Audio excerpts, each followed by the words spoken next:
Hello, I'm Xena, and I made the Curious Bunny channel. Disclaimer, the voice you're hearing isn't mine. I used a free, pre-made one because I can't stand hearing my own voice. My apologies. Welcome to this video where I'll be sharing a little project of mine. I'm making this video because solder fume extractors can be expensive, ranging from $25 to over $1,000. A DIY build is much cheaper, as you can salvage key components like fans and carbon filters. For some context, I've been tinkering since I was 7. I don't have much money for fancy tools, so when I started soldering and realized the fumes were a problem, I salvaged a fan from an old PC to build my own extractor for free. I wanted to share how I did it. Before we dive in, please note, if you are under 18, don't try this at home without an adult. If you are an adult, please be careful and safe. Please be responsible. There are 3 things you need, starting with a self-locking latching switch.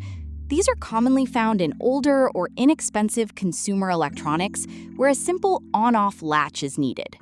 You can salvage these switches from cheap LED flashlights, battery-powered toys, portable electronics like mini radios, or even older LED strip controllers. Next, you'll need a PC fan. You can easily find one inside a scrapped computer. I recommend using one that already has wires soldered to it. As I mentioned earlier on screen, most PC fans you salvage will already have the wires soldered onto the board, so you can avoid dealing with melting plastic and potentially harmful chemicals. Finally, you need a USB cord for power. Try to avoid cutting up working cords if you can. Aim for a 2-wire cord, but if it has more, you can just use the red and black ones. Remember to test with a multimeter if you're unsure which is which. For tools, you'll need a soldering setup, a wire stripper, and some super or Gorilla Glue. That's really all it takes to get this done. This is my DIY fume extractor. It's small, lightweight, and perfect for my workspace. It doesn't use a filter, but the fan is fast enough to disperse fumes effectively. I've been using this for 2 years now. Here is the front and back view of the unit. Ignore the bunny figure, that's just my personal touch.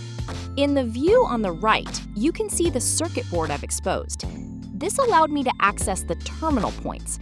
If your salvaged fan doesn't have wires already attached, you can carefully expose the board to add your own. I ran the USB cord through one of the mounting holes to keep the connection secure. I've had bad luck with wires breaking in the past, so this added bit of security gives me peace of mind.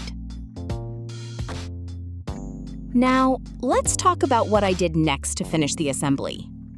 I used super glue to mount the switch to the top of the fan, right next to the exposed board and the power cord, so it's simpler to solder the wires to it.